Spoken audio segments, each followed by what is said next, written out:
Thank you. Folks, opening up for questions for Ashish.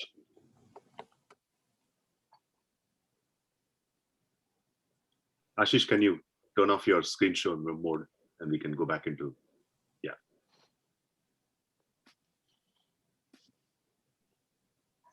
Ashish, I love the way you ended with that point, and to state that the spiritual journey is not a journey at all, and it's more of a of a discovery rather than a journey.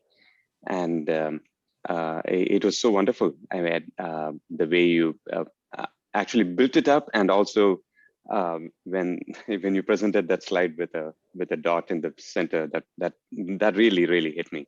That was so wonderfully done. Thank you. Thank you.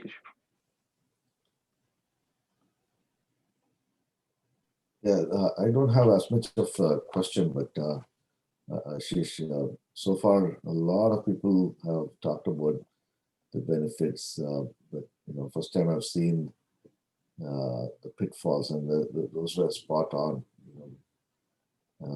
What we should avoid and how we can avoid those pitfalls. And thank you for highlighting something new today, entirely new. And I agree with that. I think it was Ajay who spoke. It's not a journey, and you put that, the circle, so beautiful. It's all contained within. So fantastic. Very well summarized. Thanks for doing this. Thanks, Arun. So Ashish, just a curious question. You said you started listening on those tapes, right? The tapes which are archived these days. And now you kind of, become technology savvy now, listening to podcasts from Swami Saropiananda. Has the message changed between these two eras? No, the message hasn't changed, Rajesh, at all. The message is actually the same, and there is nothing new in the message. What is difficult is that the back and forth I talked about. It's like as many times you listen to it, whichever technology, and all the swamis and gurus you listen to, all of them are accomplished. They have their own ways of presenting it, but the message never changes. It's the same message actually from talk to talk. Just a follow-on question to that.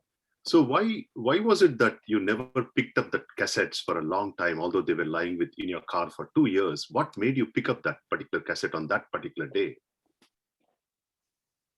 Yeah, so interesting question. Actually, the cassettes were lying in my home, and suddenly we were short of a car. So we had only one car between the two of us, my wife and myself. And I had to embark on this long commute. So I borrowed this old car, very old car, which actually the seats were also moth-ridden. And I had no option that time. I had to use that car. It had an old cassette player. The radio didn't used to work, and it didn't have a CD player. And I had these cassettes lying around. So I said, I have nothing else to listen to, and I have to while away this 1.5 hour commute. So that's when I picked it up. So it was not a motivation that, I want to listen to Gita. And when I started, probably I wouldn't have continued. But if you listen to Swami Anubhavananda, he has a very jovial way of going about it. So it doesn't feel like that you are dealing with a heavy subject, because it is full of jokes and funny stories, and he's laughing. So I got drawn towards it, and that's how it started. So you can call it Devam, or like it had to happen that way. Interesting. Funnily, the way that you narrated it reminded me of this Jim Carrey's movie, Yes Man. I do not know if you guys have seen it. You should watch it. It's a cute movie, actually. We'll do for sure.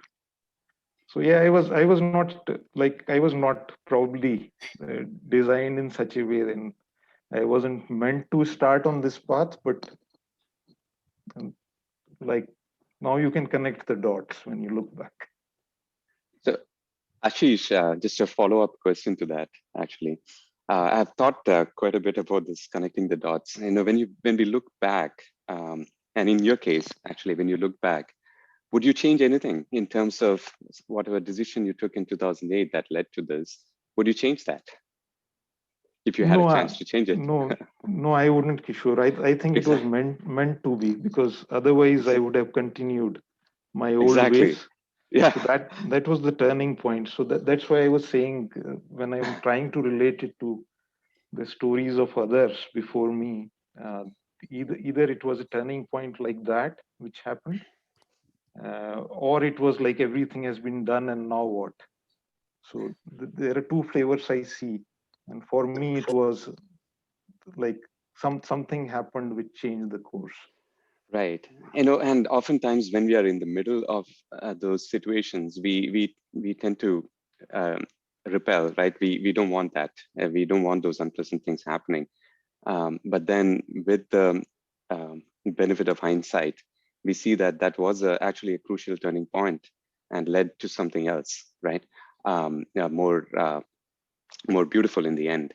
So is it possible for us to actually, while we are in the middle of this, can we also see it that way? So we can just completely accept it and let it happen. I mean, obviously we need to do whatever we need to do, but then can we just let that happen and not fight it? At that moment, uh, unless I don't know how to say it, unless you're already a little bit evolved, or you, you've gone through something where you are able to understand that what you're going through is going to lead you to something Yeah, better, then yeah, probably you could. But in my case, I wasn't. I was totally ignorant. correct. I No, I I was as worldly as, like, in you. I'm not able to find a better word for it. I was as worldly as one can be, and at that moment, I used to hate, like, every day. I Okay. used to hate getting into that car. I used to hate that commute. But this, listening to whatever I was listening, that became my lifeline. excellent. No, that's amazing. Ashish, I was incidentally listening to Swami Anubhavananda only yesterday. I don't know, it's, I mean, chance that you mentioned about Anubhavananda. He always talks about only one thing: to relax and relax and relax and relax. You know, so I mean, don't take too much stress in life. I see one of your point also mentioned about don't struggle hard. I mean, can you narrate any of your experience in, you achieved by relaxing and not struggling hard? No, Mahesh, good question. I haven't been able to follow him in, like, his advice to relax a lot. Uh, so uh, I don't think I can answer that question. But yeah, I have seen that it doesn't help by struggling a lot. So uh, let's say uh, meditation. If you're struggling, then I think it's defeating the purpose. Uh, so it has to either happen, or it's no use sitting there and struggling a lot. Uh, I don't know whether I answered your question, but No, you did. You did. I mean, it's correct. When you listen to Swami Anubhavananda, he exactly says this only. I mean, I'm so shocked to listen to Swami Anubhavananda yesterday. And his class was, he talks about 80% of relaxation. He says, don't yeah, take life seriously. yeah, It's quite a different view of presenting Bhagavad Gita. When you heard Swami Sarvapriyananda ji, he is full of words and enchanting and this, but this guy is cool, relax, no tension in life. He will as if he had a moksha as if when you listen to his lectures. It's quite interesting that. I want to listen to him more. Yeah, actually, he says that don't meditate. And by the way, for all the folks from BITS, yes, he I says don't know. don't meditate, relax. Yeah, he was or is still is a adjunct professor at BITS. So he used to come over there, but I never went to listen to him. Like I was there probably the longest. Yeah. Ashish, there is one question for you on the chat. Not sure if you saw it. The question is, just curious, is the summary of benefits and pitfalls are from your personal experiences or observations around you? Those are from my personal experiences. And in fact, in that mindset of relaxing, I wanted to, and please don't take my advice seriously, I wanted to tell VP that once in a while it's okay if you want to have a small glass of wine, go ahead and have it. Don't make it two. And to Vivek, if he really wants to have that second helping of Bangan Bharta, go ahead and take it. Don't make it three and don't make it a habit. So Once your a while, it's okay. So your advice is to have a glass of wine once in a while, but don't own the vineyard. If you really like it, because if the as they say, if the vritti has already it's there in you, it has come up, so then there is no point in suppressing it. But yeah, don't make it like a habit, or don't overdo it, but don't struggle to suppress it. Ashish, duly noted.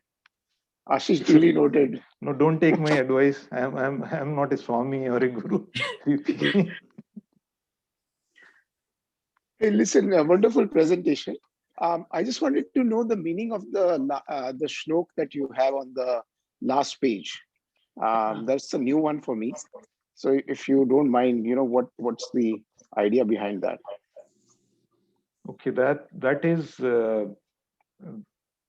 Brahma Bhut Prasannatma na shochti na kanshati sama sarveshu bhuteshu mad bhaktim labte param. So this is like from the 18th chapter of the Bhagavad Gita, verse 54. And the way I would explain it is once you have found out the real truth about Brahman, and which basically means that the way the Brahman is doing everything, creating this universe, and so the creation is the expansion, and the pralay or whatever, when it happens, it will be the contraction, and everything is being done with a happy outlook and prasannatma. So I see. So once you have achieved that, then that person is as happy as the Brahman could be. And the symptom of that is na shojti, na kanshati. So such a person doesn't worry about what's going to happen in the future. Na kanshati, na shochati means you don't think about the past. So you are in the present always, once you have realized Brahman. And sama sarveshu bhuteshu. So such a person is always equanimous and are always happy and joyous. Thank you, Ashish. That was very nice. Got it. So, Thank you. so folks, we are the 7 minutes. I probably will need the last 3 minutes to make a couple of announcements. So, any last 1 or 2 questions for Ashish?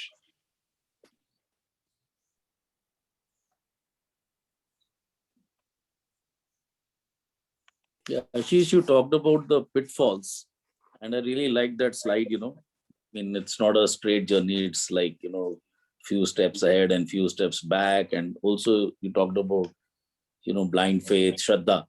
So have you figured out any ways to minimize the pitfalls? That's one. And second related question is, see, Shraddha is a blind play.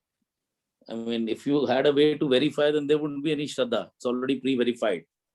So, I mean, there's an inherent risk in Shraddha, like you might be trusting the wrong thing or the wrong person. Yes. So just these two, any comments on this? Yeah, so Rajiv, first one, how to avoid the pitfalls. And I would say I am approaching more of it as a grahast, like all of us are. We have our responsibilities and our duties. So, and if we were already Siddh Purushas or Siddh Mahilas, then probably we would be the Swamis and Bhaginis. So we are bound to, in our day-to-day life, we will get those pitfalls. The way to avoid them is to remain steadfast in the 4 paths of the yogas: Karma Yoga, Bhakti Yoga, and what has been told there. The more we approach what we do in our daily life, I think with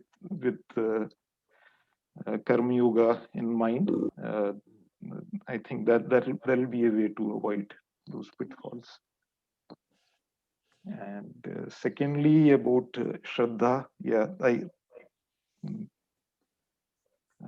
it is in a way blind faith, but I think we need to be little bit careful. That could be my personal viewpoint also. Because there could be things out there which, instead of taking you onto the path you want to go on, might turn you on to totally opposite direction. Sure. Thank you, Ashish. Ashish, thank you so Thanks, much. Rajiv. That was really wonderful talk today. I think simple, profound, and powerful. And one of the things that I really am taking away from your presentation is this beautiful word that you used, right? Phrase, center of a circle without a circumference. The spiritual journey seems to be taking off that circumference, removing the circumference that we've put ourselves around, bound ourselves with in something, whatever that imaginary or physical circumference that we have around us, getting rid of it so you can feel that expansiveness. Thank you so much for that. Appreciate it so much.